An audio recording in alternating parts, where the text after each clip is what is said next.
Olá, oitavo ano. Dando continuidade ao que a gente começou a falar na terça-feira, na nossa aula online, a gente vai, dentro do assunto da Revolução Francesa, abordar o que acontecia na França logo após a tomada da Bastilha, a fuga do rei e a uma Constituição construída lá. Então, só relembrando aqui para vocês, quando acontece a Revolução, isso é 1789,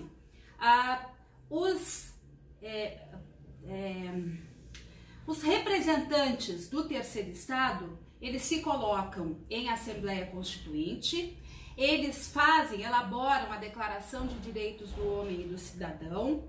O rei é aceito num primeiro momento através da monarquia constitucional, ou seja, existe um rei, mas agora ele está sujeito às leis como qualquer outra pessoa.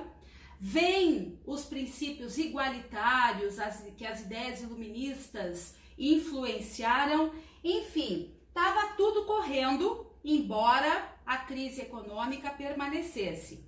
Em 1791, o rei vai tentar fugir, a gente viu isso lá na aula online, e ele é aprisionado, trazido de volta para Paris, e os grupos envolvidos na elaboração da Constituição, de uma nova sociedade, que era a burguesia, vão criar a Convenção Nacional.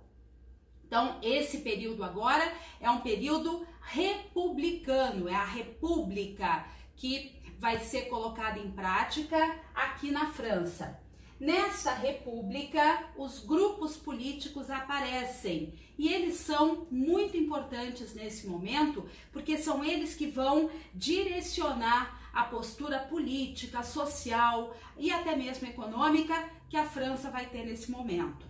Então, o primeiro deles são os jacobinos. Os jacobinos eram mais radicais. Eles, desde o início, queriam instaurar uma república, acabar com a monarquia, romper de vez com o antigo regime, com o sistema monárquico. Eles acreditavam na reforma agrária.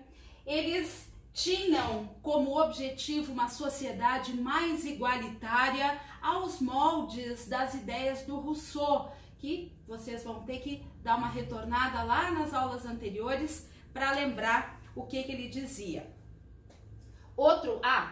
Lembrando, os jacobinos eram ainda representantes da pequena e média burguesia. Então, eles tinham uma certa riqueza, mas não era, por exemplo, como a riqueza dos girondinos, que eram os grandes empresários de grandes companhias de comércio, de indústrias mais poderosas que haviam se formado já, lembrando que aqui já havia começado o processo de revolução industrial, ou seja, já havia uma produção através de máquinas.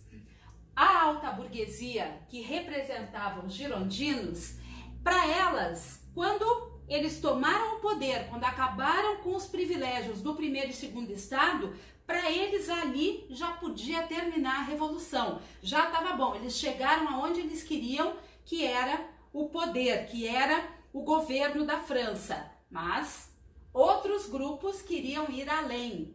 Entre esses grupos que queriam ir além dos jacobinos, a gente tem o grupo da planície, que eram grupos mais de centro. Eles não apoiavam nem o radicalismo jacobino e sans-culotte, mas também não deixavam que os girondinos, a alta burguesia, abusasse através do seu poder econômico. Então, era o centro. Ora eles votavam com os jacobinos, ora com os girondinos.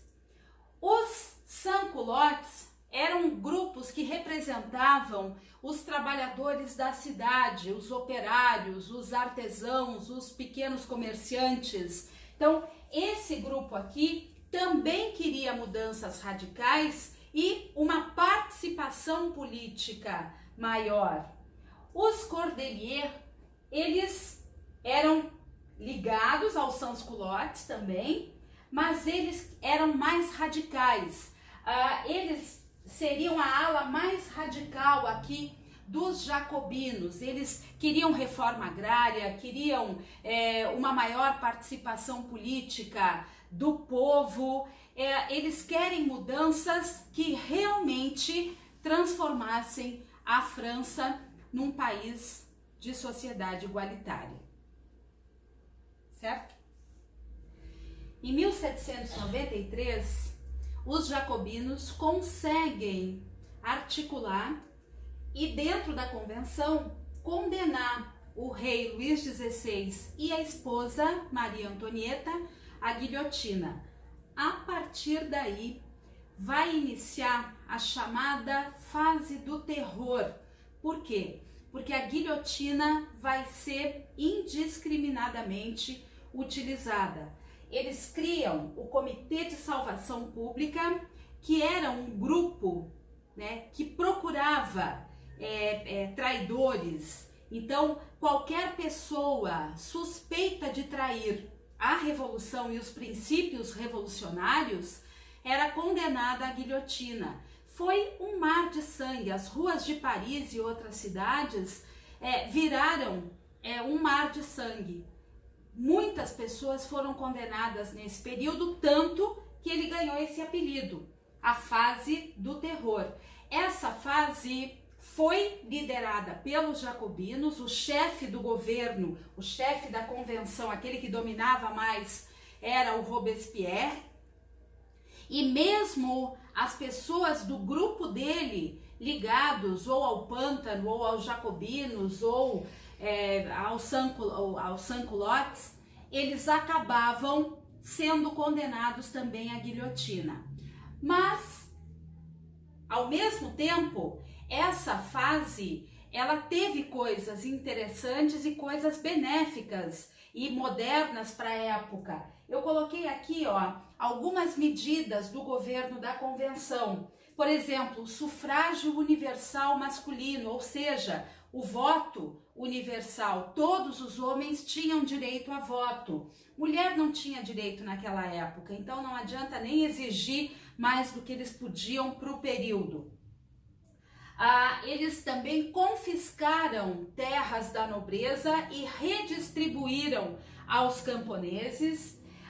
Eles estabelecem o fim da escravidão nas colônias, porque na França não havia escravos, mas as colônias eles determinam que a abolição seja feita, a abolição da escravidão.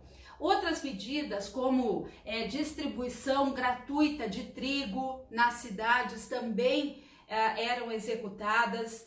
O ensino público gratuito também começou a ser colocado em prática, só que foi uma fase tão terrível no uso da guilhotina que as pessoas mais tinham medo deles do que admiravam as coisas boas que eles pudessem fazer. Bom, externamente, depois que o rei e a rainha foram executados, as famílias reais, os reis de países vizinhos, começaram a ficar ainda mais contra a França. Então, eles organizaram coligações liderados pela Áustria, que era de onde vinha a Maria Antonieta, o irmão dela era o rei da Áustria. E a Prússia, que era outro reino germânico, também uma monarquia absolutista. Esses então se unem contra a França. O governo da convenção organiza novamente o exército e conseguem vencer essa primeira coligação contra o exército francês.